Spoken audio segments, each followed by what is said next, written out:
Hello YouTube, this is Beaver and these are my thoughts on switching to the EC2 after mating the Gpro for a little over a year, so let's get into it.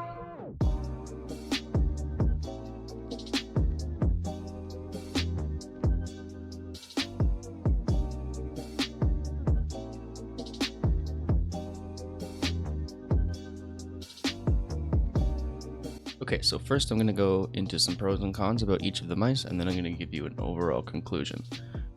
Let's start with the Gpro first. Alright, some pros on the Gpro Wireless. It's lightweight, around 80 grams, kind of a middle spot for mice these days. It's got RGB on the G and a couple battery indicators right here. They're not on right now. It's wireless, so no cable drag or anything like that. It's got a safe shape, so no matter what your grip style is, you can pretty much do whatever with it. The side buttons are really nice and clicky. There's almost no pre or post on either of the side buttons. And they honestly they feel good. The scroll wheel is super nice. It's a nice and smooth, very satisfying but subtle sound when you scroll it quickly, and the middle click is almost silent. And yeah, I like that about a scroll wheel. I don't like it being loud.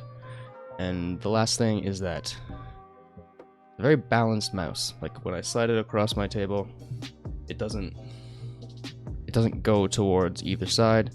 It just moves, you know? And when you compare that to something like this, normally the cable and just the balance of the mouse has something to do with it spinning out. But Gpro is very balanced. Alright, some cons on the Gpro. The coating sucks for me. I get fairly sweaty palms, and it takes me about 10 seconds to cover this thing in a layer of sweat. The clicks are very meh. They're nice and fast, but that's the only real good thing about them. Got a good amount of wobble in them. They're prone to double clicks. Mine has never done it, but they are. The software is okay, but I run my mouse at 400 DPI, and if I'm going to change it, I would change it to 800 like a normal person. So you don't need software, you just need a button. The DPI also freaks out because when you take it out of sleep for whatever reason. I run my mouse at 400 DPI, and whenever it comes out of sleep, it's at 800 for about 5 seconds. And something that a lot of people don't talk about, that it's kind of hard to show on camera, is the way I hold my mouse. I'm covering these placeholder buttons for the lefties, and they have the slightest, I don't know if you can see,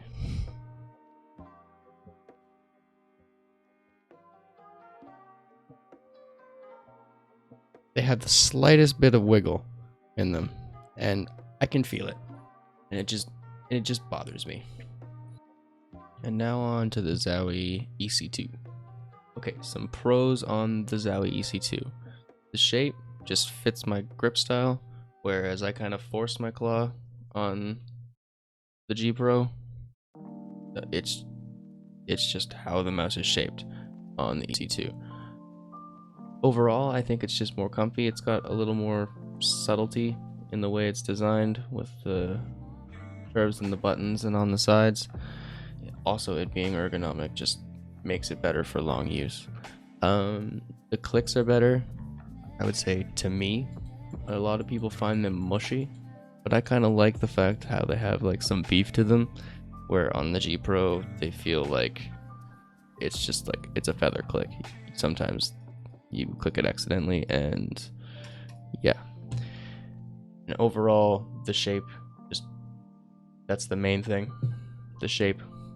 Alright, some cons on the EC2. This scroll wheel is the loudest scroll wheel that I've ever used in my entire life, and takes more force to actuate the middle click than any other mouse that I've ever used.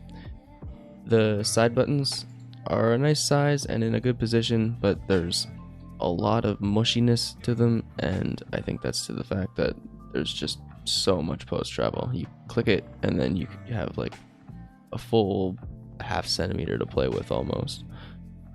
The stock cable is literally a rope. I had to change it out immediately or I would not use this mouse. It's garbage. I don't know why Zowie keeps using those cables. They need to get with the times.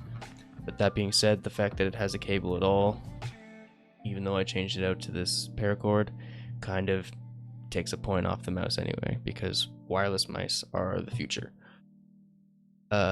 It's heavier. It's around, I think, 94 grams compared to the Gpro Wireless, which is around 80, or something like the Model O Wireless, which is 69 giggity. So yeah, you can feel it in your hand, but for some people that is okay. I don't mind the weight as much, but in a very fast-paced game like Apex Legends or something, you can definitely feel the weight over long sessions. The coding is okay, but it's still ass, and I think it basically feels kind of the same as the Gpro, except more of my hand is making contact with this mouse, so in turn I sweat more. And the last point is that it's just outdated at this point. The only good thing about this mouse is the shape. So why do I use the EC2? Because I aim better with it. But do I regret my purchase? I don't know. I think in reality what I should have bought was something like this. It is around the same price, around $90, and it is the same shape, as you can see. Wireless, 70 grams. I think the only downside would be that these feet look like they wouldn't glide as well as something like these. But it has USB-C, so it's got that going for it, unlike the super light. But anyways, thank you for watching my video. Like and subscribe. See you guys next time.